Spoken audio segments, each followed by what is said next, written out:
Sección 5. El proceso de la creación del universo y el periodo de crecimiento. 1. El proceso de la creación del universo. En el capítulo 1 del Génesis está escrito que la creación del universo comenzó con la creación de la luz, después del caos, el vacío y las tinieblas que cubrían la superficie del abismo. Dios primero creó el agua y entonces separó las aguas que había bajo el firmamento de las aguas que había encima del firmamento. Luego, Él separó la tierra del mar. Después de haber creado las plantas, peces, pájaros y mamíferos, creó al ser humano. Todo esto duró un periodo de 6 días. Según esto, podemos ver que hubo un periodo de 6 días relacionado con la creación del universo. El proceso de la creación descrito en la Biblia está de acuerdo con el proceso evolutivo de la creación conocido por los científicos modernos. En el principio, el universo estaba en un estado gaseoso. Después del caos y el vacío de la era seca, fueron formados los cuerpos celestiales. Después de un periodo de lluvias, el mundo entró en la era acuosa con un firmamento de aguas. Entonces, debido a erupciones volcánicas, la tierra surgió del agua y fue así separada del mar. A continuación aparecieron todas las plantas y animales inferiores. Entonces, vinieron los peces, las aves, los mamíferos y finalmente el ser humano, en este orden. Los científicos calculan que la edad de la Tierra es de algunos miles de millones de años. Cuando consideramos el hecho de que el proceso de la creación descrito en la Biblia, que fue escrita hace miles de años, coincide con los descubrimientos de la investigación científica, comprobamos que este relato en la Biblia es realmente una revelación de Dios. El universo no apareció de repente sin ningún lapso de tiempo, sino que para la formación del universo se necesitó un tiempo considerable. Por tanto, los 6 días hasta la consumación de la creación del universo no son, naturalmente, 6 días calculados por la repetición de amanecer y atardecer, sino una indicación de que hubo 6 periodos en el curso de la creación. 2. El periodo de crecimiento de la creación. El hecho de que duró 6 días, es decir, 6 periodos, el completar la creación del universo, indica que se necesita una cierta cantidad de tiempo para completar la creación de cualquier cuerpo individual del universo. En el capítulo 1 del Génesis, al leer la narración de la creación del universo, vemos que se describe la creación de cada día y que a cada día se le designa por un número. Por esto, también podemos comprender que era necesario un periodo de tiempo para la terminación de cada creación. La Biblia dice que, después de la creación del primer día, atardeció y amaneció el día primero. Génesis 1:5. Sin embargo, después del periodo que va desde la tarde, pasando por la noche, hasta la mañana siguiente, debería comenzar el segundo día, pero la Biblia dice, un día, o había primero, porque cualquier ser creado solo puede realizar el ideal de la creación en la nueva mañana, después de alcanzar su perfección durante la noche, que es el periodo de crecimiento. De igual manera, todos los fenómenos que ocurren en el universo dan lugar a un resultado solo después de un lapso de tiempo de intervalo. Esto es debido a que todas las cosas hechas en el principio tenían que ser perfectas al cabo de un cierto periodo de tiempo. 1. Las 3 etapas ordenadas del periodo de crecimiento. El universo es la representación del carácter y la forma esencial de Dios desarrollado substancialmente de acuerdo a principios matemáticos. Podemos deducir que Dios es, de hecho, matemático. Dios es la realidad absoluta, el centro neutral existente de las dos características, por lo tanto, Él es la realidad del número 3. Cada ser creado, siendo una imagen o una expresión simbólica de Dios, Génesis 1:27, ha sido creado para seguir el curso del número 3, en su existencia, movimiento y crecimiento. Por ello, el fundamento de 4 posiciones, que es el propósito divino de la creación, tenía que ser establecido mediante un curso en 3 etapas: Dios, Adán y Eva, y los hijos. Para establecer el fundamento de 4 posiciones e iniciar el movimiento circular, se deben completar las 3 etapas de la acción origen, división, unión, cumpliendo los 3 propósitos objetivos, sirviendo como objeto a 3 sujetos y como sujeto a 3 objetos. Cualquier cosa necesita al menos 3 puntos de apoyo para mantenerse en una posición estable. Por consiguiente, Cualquier criatura para llegar a la perfección debe crecer hasta la madurez siguiendo las 3 etapas ordenadas de formación, crecimiento y perfección. El número 3 aparece por todo el mundo natural que se compone de minerales, plantas y animales. Por ejemplo, la materia existe en 3 formas: gaseosa, líquida y sólida. Una planta consiste básicamente de 3 partes: raíz, tronco o ramas, y hojas. Un animal se compone de cabeza, tronco y extremidades. Señalemos a continuación algunos ejemplos de la Biblia. El ser humano, al caer antes de completar las 3 etapas del periodo de crecimiento, no pudo cumplir el propósito de la creación. Por tanto, para alcanzar este propósito, debe primero recorrer estas 3 etapas. En la providencia de la restauración, Dios ha obrado para restaurar el número 3. A causa de esto, hay muchos pasajes en la Biblia de la providencia centrada en el número 3. La Trinidad, Padre, Hijo y Espíritu Santo, las 3 etapas del paraíso, los 3 arcángeles, Lucifer, Gabriel y Miguel, las 3 cubiertas del arca de Noé, los 3 vuelos de la paloma desde el arca, las 3 ofrendas de Abraham, los 3 días antes de la ofrenda de Isaac, los 3 días de oscuridad durante el periodo de Moisés, el periodo de 3 días de separación de Satanás como preparación para el éxodo, los 3 periodos de 40 años de la restauración de Canaán, el periodo de 3 días de separación de Satanás centrados en Josué antes de cruzar el Jordán, los 30 años de vida privada y los 3 años de ministerio público de Jesús, los 3 reyes magos de Oriente con sus 3 regalos, los 3 discípulos mayores de Jesús, las 3 tentaciones de Jesús, las 3 oraciones en Getsemaní, las 3 negaciones de Pedro, las 3 horas de obscuridad durante la crucifixión, la resurrección de Jesús después de 3 días. ¿En qué momento cayeron los primeros antepasados humanos? Cayeron durante su periodo de crecimiento, mientras estaban aún inmaduros. Si el ser humano hubiera caído después de haber alcanzado la perfección, no podríamos creer en la omnipotencia de Dios. Si el ser humano pudiera caer después de convertirse en una encarnación perfecta del bien, el mismo bien sería imperfecto. En consecuencia, llegaríamos a la conclusión de que Dios, el sujeto absoluto del bien, sería también imperfecto. En Génesis 2:17, Dios advirtió a Adán y Eva que en el día que comieran del fruto del árbol de la ciencia del bien y del mal, ciertamente morirían. Por el hecho de que tenían 2 alternativas: continuar viviendo obedeciendo la advertencia de Dios o elegir el camino de muerte yendo en contra de la advertencia, podemos imaginarnos que aún estaban en un estado inmaduro. Todas las cosas fueron creadas para alcanzar la perfección después de haber crecido en 3 etapas. El ser humano no pudo haber sido creado fuera de este principio. ¿En qué etapa del periodo de crecimiento cayó el ser humano? Podemos afirmar que cayó en el nivel final de la etapa de crecimiento. Esto puede ser probado lógicamente examinando las diferentes situaciones que concurrieron en la caída de los primeros antepasados humanos y por los detalles de la historia de la providencia de la restauración. Esto será aclarado más adelante estudiando a fondo la primera y segunda parte de este libro. 2. El dominio indirecto. Durante el periodo de crecimiento, todos los seres de la creación crecen autónomamente por la fuerza del principio divino. Por consiguiente, Dios, como el autor del principio, se relaciona con la creación indirectamente, relacionándose directamente solo con los resultados de su crecimiento que están de acuerdo con el principio.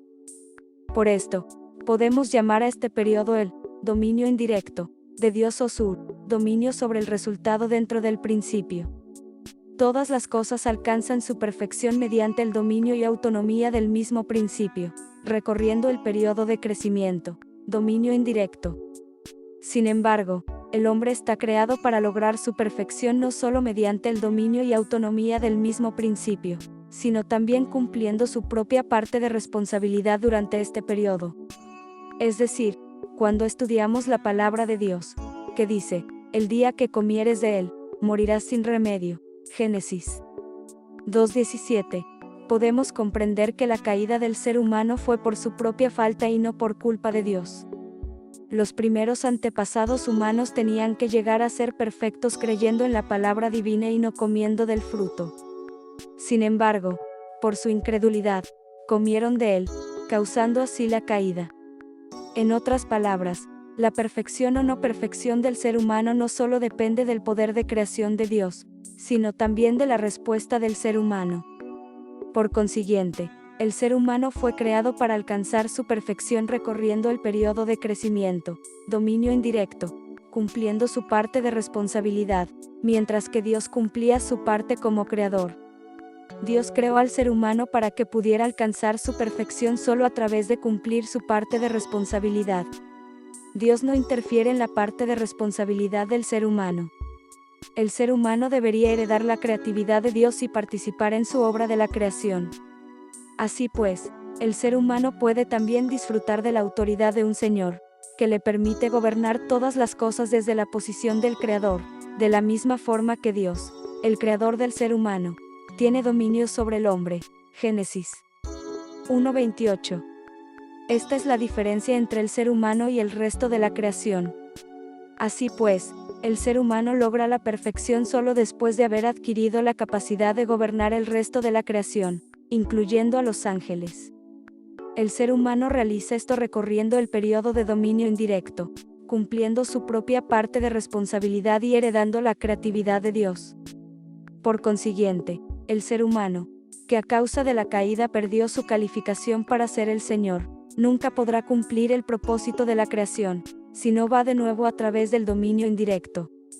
De esta manera, el ser humano puede restaurar su dominio sobre todas las cosas, incluyendo a Satanás, al cumplir su parte de responsabilidad de acuerdo con el principio de la restauración.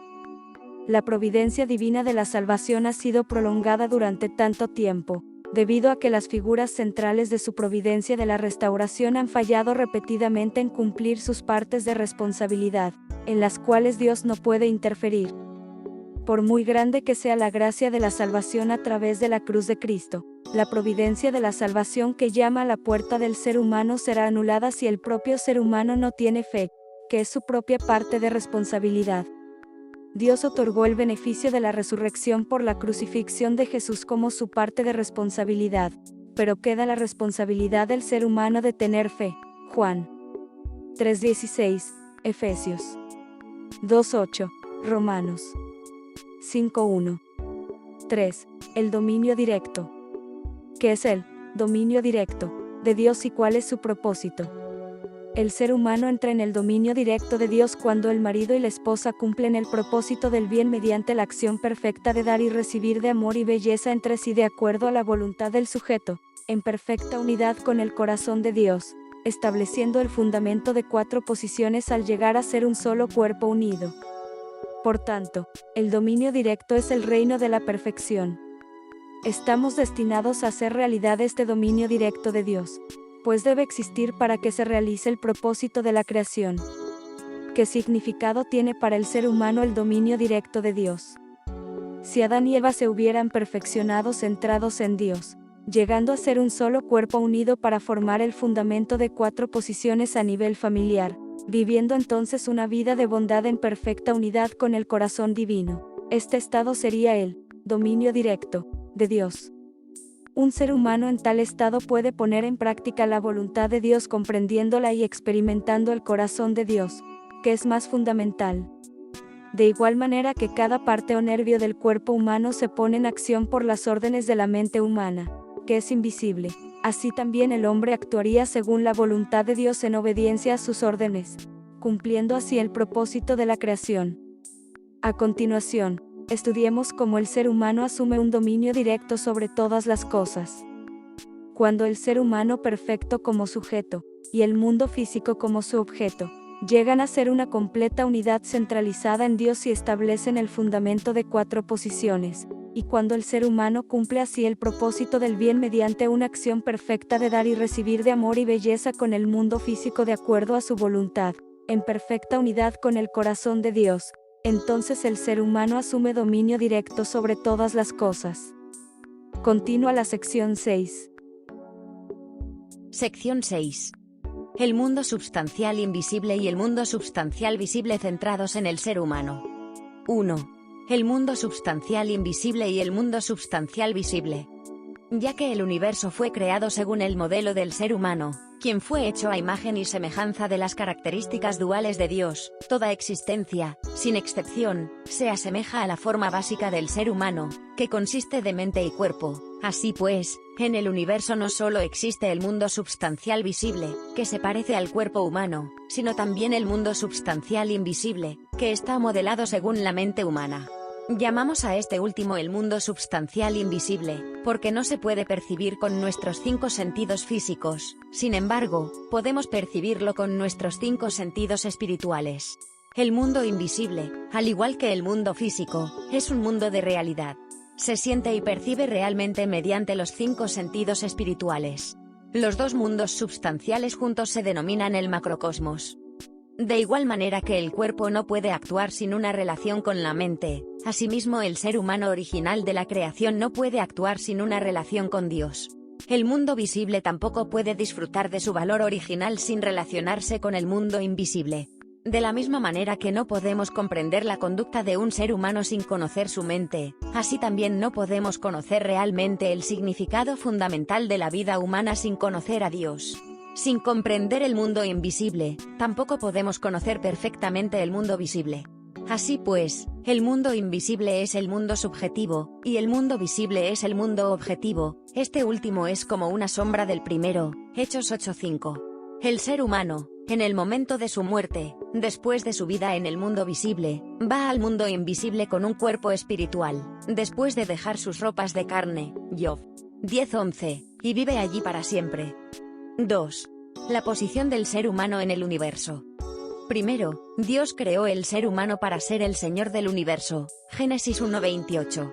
El universo, excepto el ser humano, no tiene sensibilidad interna para percibir a Dios. Por esta razón, Dios no domina al mundo directamente, sino que, al crear al ser humano con completa sensibilidad para percibir el universo, Dios deja que él gobierne al universo directamente.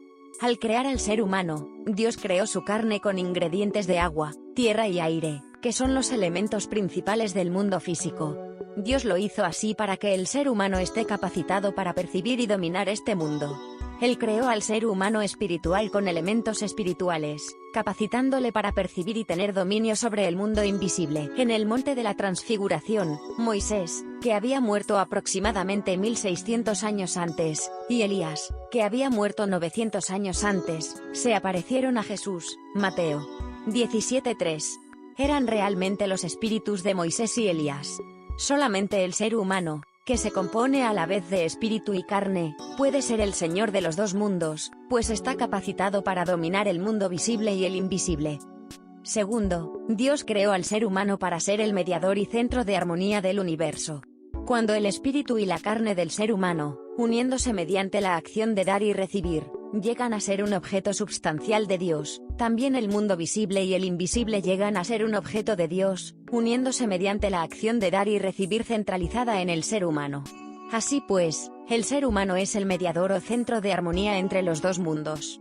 Por tanto, el ser humano es como el aire, que hace posible que suene un diapasón.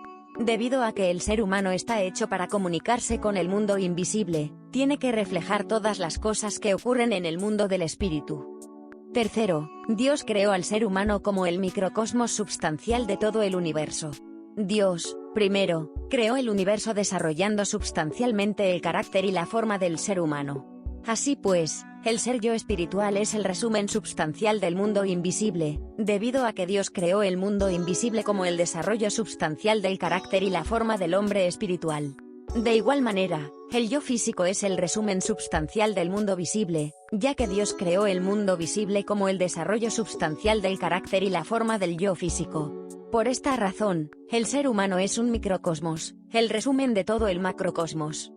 No obstante, debido a la caída del ser humano, toda la creación perdió a su Señor. Leemos en Romanos 8:19, que la creación expectante, desea vivamente la revelación de los hijos de Dios. Ser humano de naturaleza original restaurada. Romanos 8:22 sigue diciendo, la creación entera gime hasta el presente y sufre dolores de parto. Esto es debido a que la acción de dar y recibir entre el mundo visible y el invisible ha sido interrumpida debido a la caída del ser humano, dejándolos sin posibilidad de unirse, ya que el ser humano tenía que ser el mediador y centro de armonía. Jesús vino como un hombre perfecto en carne y espíritu. Así que él era el microcosmos substancial del universo. Por esta razón la Biblia dice que Dios había sometido todas las cosas bajo los pies de Cristo, 1 Corintios 15:27. Jesús es nuestro Salvador. Él vino al mundo con el fin de perfeccionar a los seres humanos caídos esforzándose en que se unieran con Él. 3. La relación recíproca entre el yo físico y el yo espiritual. 1. La estructura y función del yo físico.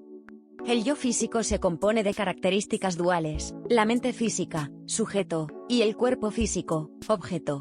La mente física posibilita al cuerpo carnal que se multiplique y le provee de protección.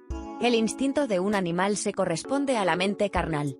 Con el fin de que el yo físico crezca con buena salud, debe absorber aire y luz, que son alimentos invisibles de carácter positivo, y también tomar elementos materiales, que son alimentos visibles de carácter negativo. Todos estos juntos deben efectuar una acción perfecta de dar y recibir por medio de la circulación de la sangre. El hecho de que la conducta del yo físico sea buena o mala influye en su yo espiritual haciéndolo bueno o malo. Esto es debido a que el yo físico da ciertos elementos al yo espiritual, que se llaman elementos de vitalidad.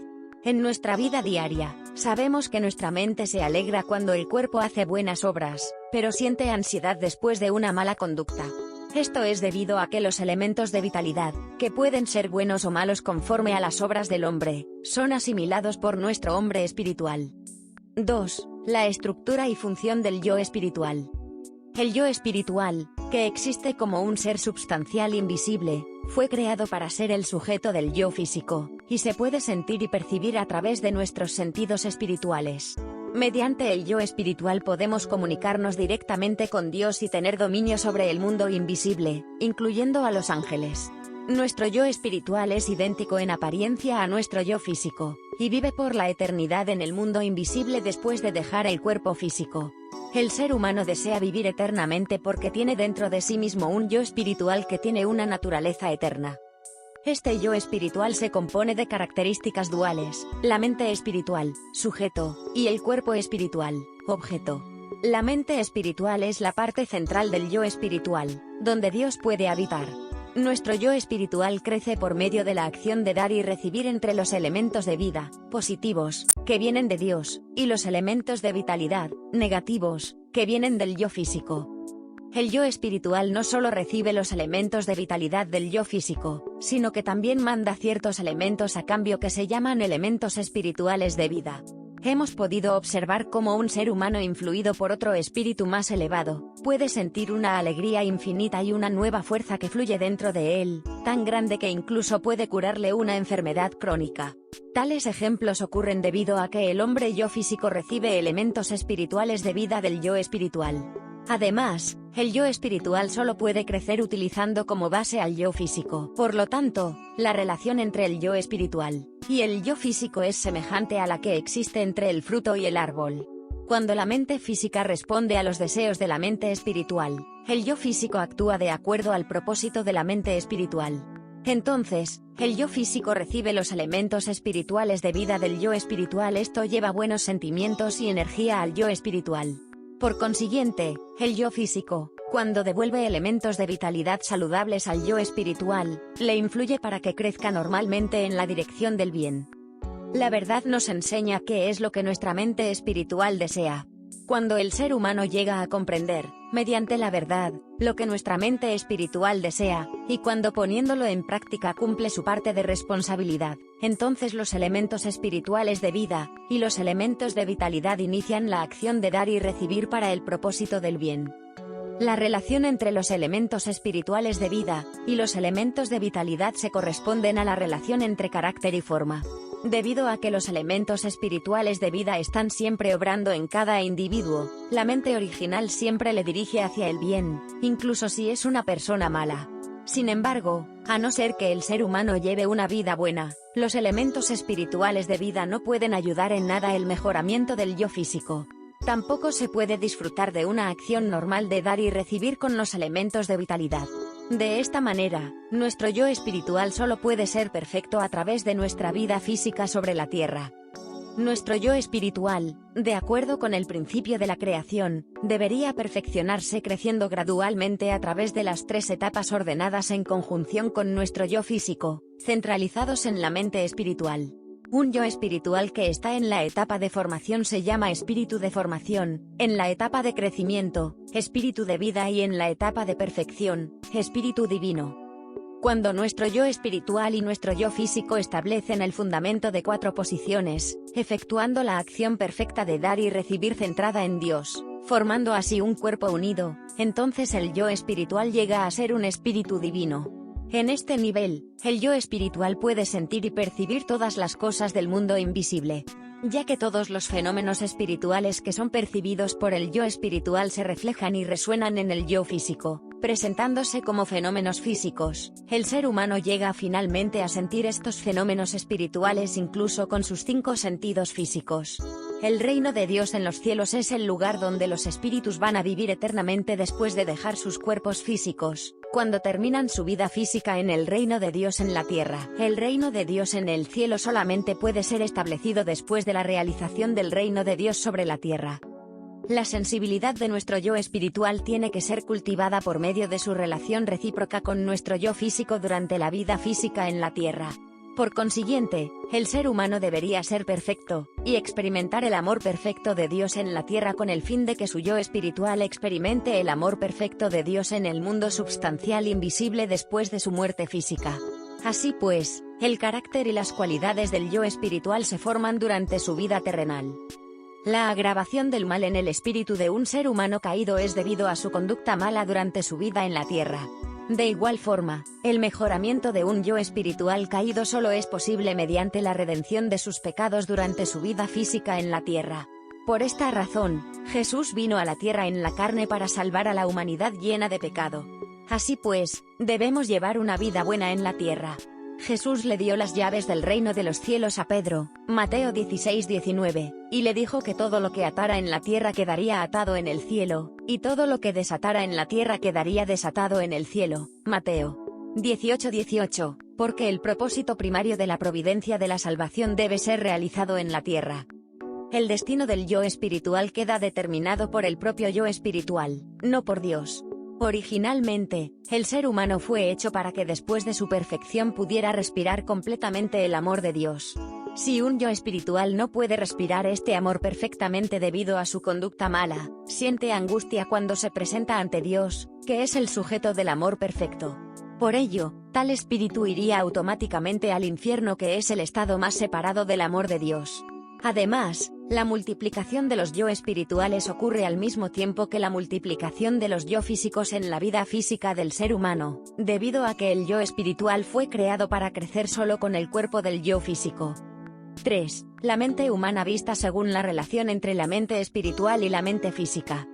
La relación entre la mente espiritual y la mente física es como la que existe entre el carácter y la forma. Cuando estas dos se unen a través de la acción de dar y recibir centralizada en Dios, naturalmente el yo espiritual y el yo físico llegan a ser una armoniosa unidad. La acción de dar y recibir entre la mente espiritual y la mente física produce un cuerpo unido, la mente humana, que dirige al individuo hacia el cumplimiento del propósito de la creación. El ser humano cayó en la ignorancia de Dios debido a la caída. Así pues, llegó a desconocer el modelo absoluto del bien. Pero, de acuerdo con la naturaleza original de la creación, la mente humana siempre dirige al ser humano hacia lo que él cree que es bueno. Esta fuerza directiva se llama la conciencia humana. Sin embargo, el ser humano caído, al desconocer el modelo absoluto del bien, no puede mantener un modelo absoluto de conciencia.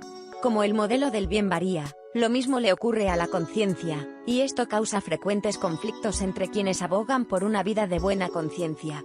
La parte de la mente humana que se corresponde al carácter, que siempre dirige al ser humano hacia un modelo absoluto del bien, se llama la mente original, y la que se corresponde a la forma se llama la conciencia. Por consiguiente, cuando el ser humano, debido a su ignorancia, establece un modelo del bien diferente del modelo de la naturaleza original de la creación, la conciencia humana lo dirige hacia este modelo. Sin embargo, la mente original lo rechaza y trata de desviar la dirección de la conciencia hacia el modelo de la mente original.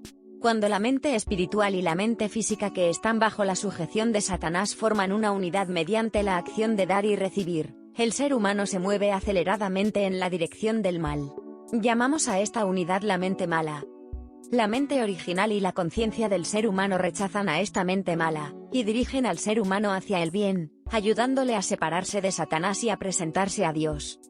Continúa el capítulo 2. La caída del ser humano.